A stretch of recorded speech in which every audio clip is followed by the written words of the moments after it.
Nalgonda clock tower centre గులాబీమయమైంది. Nalgonda clock tower centre మహాధర్ణ వేదిక దగ్గర నుండి లేటెస్ట్ అప్డేట్స్ మా ప్రతినిధి రాము లైవ్ లో అందిస్తారు. రాము, నల్లగొండ క్లాక్ టవర్ సెంటర్ దగ్గర సందడి ఎలా ఉంది? అక్కడికి రైతులు చేరుకున్నారా? ఏమంటున్నారు వాళ్ళంతా?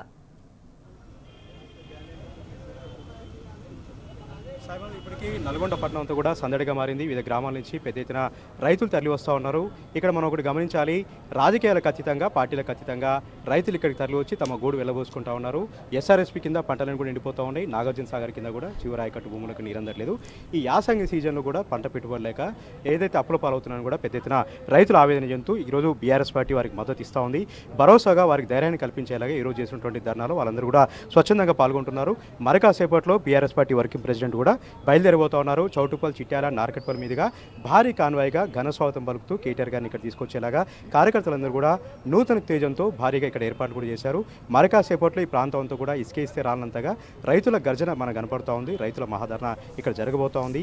ఏదైతే కాంగ్రెస్ పార్టీ 15,000 రూపాయలు ఇస్తామని 12,000 కుదించారో రైతు ఆత్మీయ భరోసా, అదేవిధంగా కౌలు రైతులకు సంబంధించి సాగునీటికి సంబంధించి కూడా ఏ విధంగా మోసం చేస్తూ వస్తూ ఉందో వాటన్నిటి కూడా ఎండగట్టేలాగా గ్రామాల్లో కాంగ్రెస్ పార్టీ నిజ స్వరూపాన్ని బయటపెట్టేలాగా ఈరోజు ధర్నా ఉండబోతుందని కూడా నేతలు చెప్తా ఉన్నారు. ఏర్పాట్లను పరిశీలన చేస్తూ ఉన్నారు. మిరాల్డ్ ఎమ్మెల్యే అదేవిధంగా భాస్కరరావు గారు, అదేవిధంగా ఆలేరుకు సంబంధించినటువంటి మాజీ ఎమ్మెల్యేలు ఉన్నారు. వాళ్ళతో మనం మాట్లాడదాం. సార్, ఈ ధర్నాకు సంబంధించి ఎట్లా నిర్వహిస్తారు సార్? కేటీఆర్ గారు వస్తూ ఉన్నారు. ఇప్పటికే 2 సార్లు ధర్నాను ఇక్కడ ఉన్నటువంటి పోలీసులు నిరాకరించారు. హైకోర్టు పోయి మీరు అనుమతి తెచ్చుకున్నారు సార్. ఎట్లా అనిపిస్తూ ఉంది? ఎట్లా నిర్వహిస్తారు? ఇవాళ ప్రభుత్వం రాకముందు కాంగ్రెస్ నాయకుడు ఇప్పుడున్నటువంటి ముఖ్యమంత్రి రేవంత్ రెడ్డి అసలు అక్కడున్నటువంటి ప్రగతి భవన్నే బద్దలు కొడతాం, తర్వాత అక్కడ ఇందిరా పార్క్ దగ్గర మరి మేము ధర్నాలు చేయకుండా మేము అడ్డుకున్నామని చెప్పిండు. కానీ వాళ్ళు అడుగుతూ ఉన్నాం, రైతుల కోసం, రైతుల సమస్యలు మాట్లాడడం కోసం 2 సార్లు మరి ఇక్కడ ధర్నా కార్యక్రమం ఏర్పాటు చేస్తే దానికి భయపడి మరి లాగులు దడుపుకొని పర్మిషన్ కూడా ఇవ్వలేదు. చివరికి 2 సార్లు కూడా పర్మిషన్ ఇవ్వకుంటే కోర్టు ద్వారా వెళ్తే ఈనాడు 28వ తారీఖు పర్మిషన్ ఇచ్చిండ్రు. ఇవాళ మరి కేటీఆర్ గారు ఇక్కడ వస్తూ ఉన్నారు, దిశా నిర్దేశం చేస్తారు. రైతులకు ఇవ్వాల్సినటువంటి ఏవి కూడా, అంటే రైతులకు ఇస్తా అన్నటువంటి రుణమాఫీ పూర్తి కాలేదు. గ్రామాలలో రుణమాఫీ కాక అనేక మంది అక్కడ మరి ప్రతి ఒక్కరు కూడా ఎదురు చూస్తూ ఉన్నారు. అది అట్లా ఉంటే ఇవాళ రైతు భరోసా వేస్తా అని చెప్పిండు. రైతు భరోసాలో ఎక్కడ దాదాపు 2 సార్లు మోసం చేసి ఇవాళ మళ్ళా వేస్తామని చెప్తున్నారు. ఇవాళ 15,000 రూపాయలు ఇస్తా అని చెప్పి మళ్ళీ 12,000 కుదించారు. ఆ 12,000 రూపాయలు కూడా టంగ్ మన వేస్తా అన్నటువంటిది ఇప్పటి వరకు ఆ డబ్బులే పడలేదు. మళ్ళీ ఇప్పుడు కొత్త మాట ఏంటంటే మార్చి 31 వరకు మేము వేస్తామని చెప్తున్నటువంటి మాట చూస్తే సిగ్గు అనిపిస్తూ ఉంది. అంటే రైతులను మోసం చేయాలనే ఒక ప్రయత్నం చేస్తూ ఉన్నారు. ఎందుకంటే ఇక్కడ ఉన్నటువంటి నాగార్జున సాగర్, ఇవాళ నాగార్జున సాగర్లో మరి కేఆర్ అంబి అసలే మరి ఇక్కడ ఏం లేకుండా అది మోసం చేస్తూ ఉన్నారు. పంటలు ఎండిపోతూ ఉన్నాయి. దానికోసం కూడా ఇవాళ మరి రైతులకు దిశా నిర్దేశం చేయడానికి కేటీఆర్ గారు వస్తూ ఉన్నారు. రైతులకు ఖచ్చితంగా అన్ని సమస్యలు పరిష్కరించాలనే ఆలోచనతోనే ఇవాళ నల్లగొండలో మహాధరణ ఏర్పాటు చేసినాం. మరి ఇక్కడ ఉన్నటువంటి రైతులకు, కౌలు రైతులకు ప్రతి ఒక్కరిని కూడా ఈ ప్రభుత్వం మోసం చేస్తూ ఉంది. మరి మోసం చేసినటువంటి ప్రభుత్వాన్ని కనీసం రైతుల పక్షాన మాట్లాడడానికి అవకాశం కూడా ఇవ్వనటువంటి ఈ దుర్మార్గమైనటువంటి ప్రభుత్వం ఇవాళ మరి రైతులకు ఏది చేయలేదు. ఒక్కటి కూడా ఇటు రైతు భరోసా ఇవ్వలేదు, తర్వాత రైతు మరి రుణమాఫీ సక్రమంగా జరగలేదు, తర్వాత రైతులకు ఏ విధమైనటువంటి ఇవ్వకుండా కనీసం రైతుల పక్షాన మాట్లాడదామని కేటీఆర్ గారు వస్తే నిజంగా ఇక్కడ లాగులు దడిచి ప్రతి ఒక్కరు కూడా ఇక్కడ ఉన్నటువంటి నాయకుడు కోమటిరెడ్డి వెంకటరెడ్డి అసలు ఈ ధర్నాను అడ్డుకోవడానికి అనేక ప్రయత్నాలు చేసి 2 సార్లు పర్మిషన్ రాకుండా అనేక గడాబా చేసి మరి కేటీఆర్ వస్తూ ఉంటే భయం అవుతూ ఉంది. ఎందుకంటే కేటీఆర్ గారు వచ్చి రైతుల పక్షాన మాట్లాడితే రేపు రైతులు ఎదురు తిరిగి ప్రశ్నిస్తారేమో, రైతులు మరి ఎమ్మడి పడతారేమో అని చెప్పి ఒక భయభ్రాంతులకు గురవుతున్నారు. మరి నిజంగా మేము అడుగుతూ ఉన్నాం, రైతులకు ఇవ్వాల్సినటువంటి ఏదైతే మీరు ఇచ్చినటువంటి హామీలు ఇవ్వమని అడగడానికే భయం అవుతూ ఉంది కాంగ్రెస్ నాయకులకు. నాగేశ్వరరావు చెప్పారు సార్, మీ జిల్లాకు వచ్చారు, అదేవిధంగా కోమటిరెడ్డి కూడా అడుగుతూ ఉన్నారు, ఏ మొహం పెట్టుకుని వస్తూ ఉన్నారు, రైతుల్ని అని కూడా ఈ ధర్నాను వ్యతిరేకిస్తూ ఉన్నారు. నిజంగా కూడా రైతు సంక్షేమం కోసం పాటుపడ్డ బీఆర్ఎస్ పార్టీ ప్రభుత్వంగా ఈరోజు రైతులు బాధపడుతూ ఉంటే రాకూడదా సార్? తుమ్మల నాగేశ్వరరావు గారికి ఏం చెప్తారు? ఇప్పుడు నేనేమంటున్నా అంటే తుమ్మల నాగేశ్వరరావు గారు సీనియర్ మంత్రి, మరి ఆయనకు కూడా అవగాహన ఉండాలి.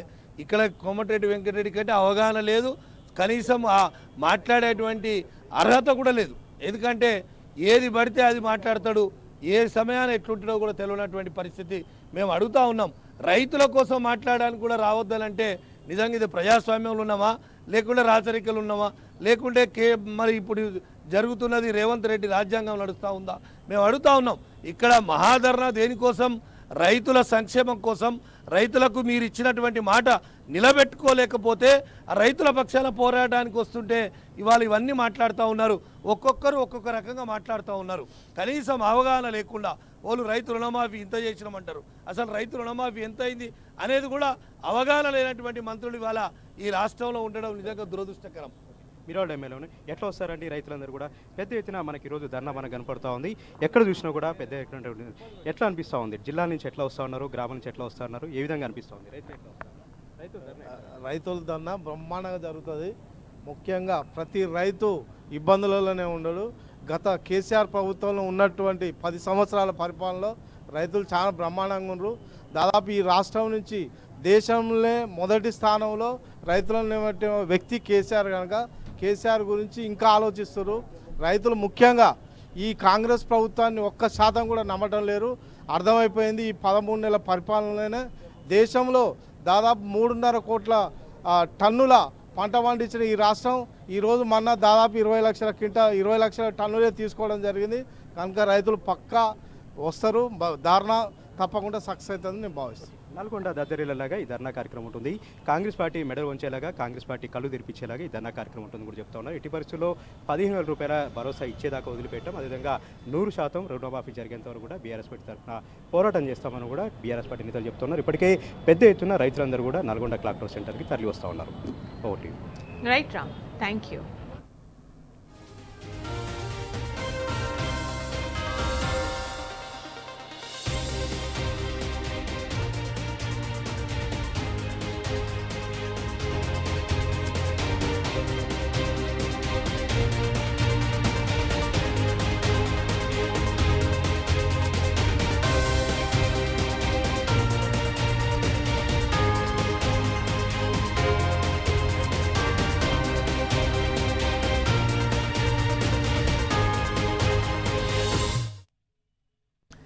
నల్లగొండ రైతు మహాధర్నాకు బీఆర్ఎస్ శ్రేణులు భారీ ఏర్పాట్లు చేశారు. నల్లగొండ పట్టణం మొత్తం గులాబీమయంగా మార్చారు.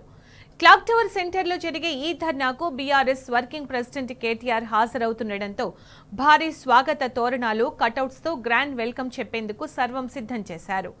చౌటప్పల్ నుండి నార్కెట్పల్లి మీదుగా నల్లగొండ వరకు భారీ కాన్వాయ్తో స్వాగతం పలకనున్నారు. జిల్లా వ్యాప్తంగా సుమారు 2 లక్షల మంది రైతులకు రుణమాఫీ కాలేదు. దాంతో వారంతా స్వచ్ఛందంగా ఈ రైతు మహాధర్నాకు వచ్చేందుకు సిద్ధమవుతున్నారు.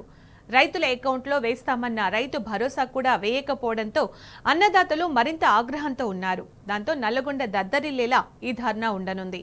నార్సింగిలోని నివాసం నుండి కేటీఆర్ భారీ కాన్వాయ్తో కాసేపట్లో నల్లగొండకు బయలుదేరనున్నారు.